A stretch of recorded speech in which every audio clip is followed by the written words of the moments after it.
তাহলে সবে বরাত যদি না থাকতো এই আয়াত নিয়ে মতভেদ হইত না, ঠিক না? অতএব মতভেদ যখন হয়েছে এই আয়াতটা সবে কদরের লাগি না সবে বরাতের লাগি, তাহলে বোঝা গেল সবে বরাত নিয়ে কোনো ভেজাল নাই, এই আয়াতটা নিয়ে একটু মতভেদ হয়েছে। যদি সবে বরাত না থাকতো তাহলে কিন্তু এই তর্ক আর আইতো না, ঠিক না? অতএব বোঝা গেল সবে বরাত কেউ অস্বীকার করে নাই 1400 বছর ধরে, কিন্তু অস্বীকার করতেছে একটা গুরু, যেটা আমি জানি না এই গুরু কই থেকে নাজিল হইছে আল্লাহ আল্লাহ জানে এদের সম্বন্ধে। গভীর মনোযোগ, গভীর খেয়াল করে বুঝতে হবে। হযরতে আব্দুল্লাহ বিন আব্বাস রাদিয়াল্লাহু তাআলা আনহু ওই এই আয়াতের ভিতরে আরেকটি আয়াতের ব্যাখ্যা তিনি বলতেছেন, ফিহা ইউফরাকু কুল্লু আমরিন হাকীম। এই আয়াতের ব্যাখ্যায় তাফসীরে রুহুল মানির মধ্যে আছে, তাফসীরে খাজিনের মধ্যে আছে। হযরতে আব্দুল্লাহ বিন আব্বাস বলেন, وقال ابن عباس رضي الله تعالى عنه إن الله يقضي الأقضية في ليلة من شعبان ويسلمها إلى أربعها في ليلة القدر سبحان الله. হযরত আব্দুল্লাহ ইবনে আব্বাস বলেন, ফিহা ইউফরাকু কুল্লু আমরিন হাকীম দ্বারা এই আয়াতের ব্যাখ্যা দ্বারা সবে বরাতকে বোঝানো হয়েছে। সবে বরাতে বাক্য বর্ষণ করা হয়, এই রাত্রে একমতলা কাজ বর্ষণ করা হয়। হযরত আব্দুল্লাহ ইবনে আব্বাস বলেন, সবে বরাতের রাত্রে বাক্য লেখা শুরু হয়, রিজিক লেখা শুরু হয়, অর্থনৈতিক কার্যক্রমও লেখা শুরু হয়, কিন্তু সবে কদরে গিয়া সমাপ্ত হয়। আমাদের দেশে বাজেট ঘোষণা করে, বাজেট ঘোষণা না, জুন মাসে বাজেট ঘোষণা হয়, এরপরে জুলাই আছে, এটা কি হয় কার্যক্রম হয়, মন্ত্রীদের হাতে হাতে বাইরে আছে, ঠিক না? হযরত আব্দুল্লাহ বিন আব্বাস বলেন, প্রথম সবে বরাতে বাজেট ঘোষণা হয়, আর সবে কদরে চূড়ান্ত সিদ্ধান্ত করিয়া তিল মারিয়া ফিরিস্তাদের কাছে নথিপত্র বুঝাই দেওয়া হয়। বলেন সুবহানাল্লাহ।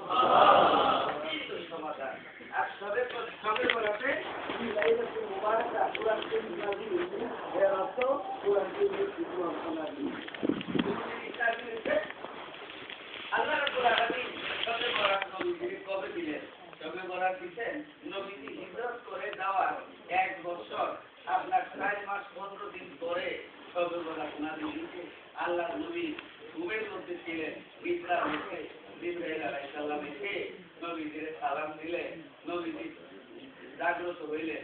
হযরত জিবরাইল আলাইহিস সালাম বলেন, ইয়া রাসূলুল্লাহ, এই দুনিয়াতুল তলিবিন কিতাব পড়তে আব্দুল কাদের জিলানী রাহমাতুল্লাহ আলাইহি লিখেছেন, আল্লাহর নবী ইয়া রাসূলুল্লাহ হুজুরের দিকে তাকান, আকাশের দিকে তাকান, আপনার গুনাহগার উম্মতের জন্য আজকে রাতে রহমতের 300 দরজা খোলা হয়ে গেছে। সুবহানাল্লাহ। ইয়া রাসূলুল্লাহ, আজকে রাতে সবে বরাতের রাতে বেহেশতের দরজা আপনার উম্মতের জন্য খোলা হয়ে গেছে, আপনার উম্মতের রহমত প্রদান করা হয়েছে।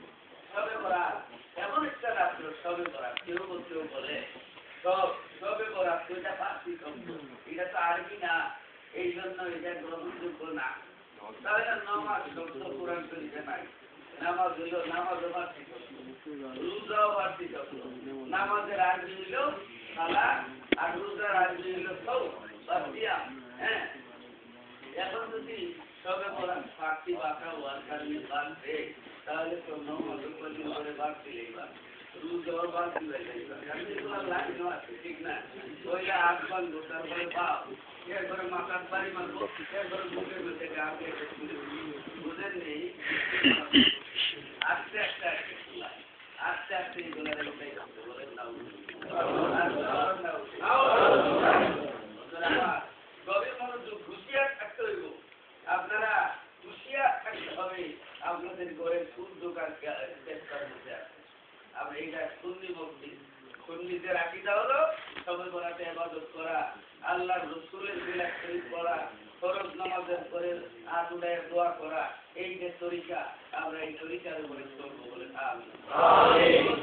আল্লাহ রাব্বুল আলামিন শাবানের 13 তারিখ রাতে আল্লাহ নবী জান্নাতুল বাকিতে সামতে বড় বড় কাঁদলেন, আল্লাহ আমার উম্মতদেরকে তুমি মাফ করে দাও।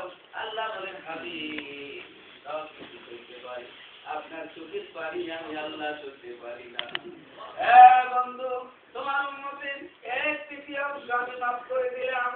আল্লাহ নবী 14 নম্বর রাত্রে আবার চেষ্টা করে কান্দেন, আল্লাহ গো আমার মনে শান্তি নাই, তামাম পৃথিবীর মানুষ ঘুমায়, আমার চোখে ঘুম লাগে না, তামাম পৃথিবীর মানুষ পেট করে খায়, কিন্তু আমার চুলায় আগুন জ্বলে না। আমার এই গুনাহগার উম্মতের চিন্তায় আমার ঘুম হয় না, আমার খালি হয় না। পেট মুবারকে পাথর বাদ দিয়া বিনার নবী রব্বি হাবলি উম্মতি উম্মতি বলে কেঁদে ওই জান্নাতুল বাকিতে সেজদা করে কাঁদে। আল্লাহ ডেকে বলে, হাবিব আপনার চোখের পানি আমি আল্লাহ সহ্য করতে পারি না, 2/3 মাফ করে দিলাম। বলে সুবহানাল্লাহ।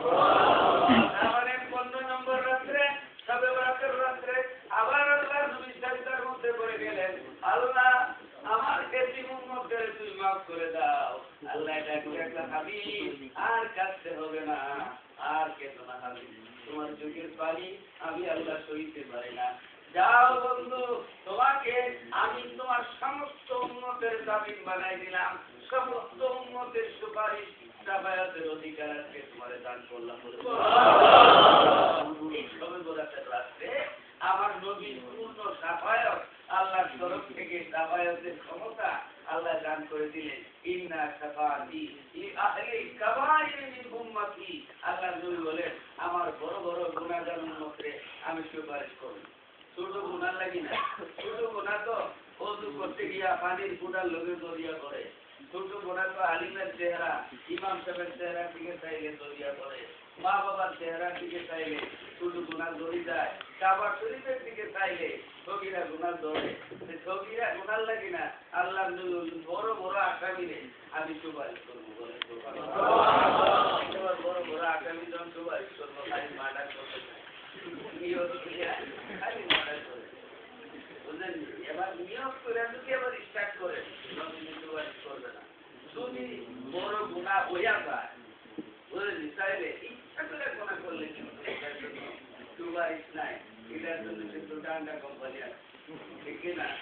এটা কিন্তু মাফ নাই। গুনাহ হয়ে গেলে আল্লাহ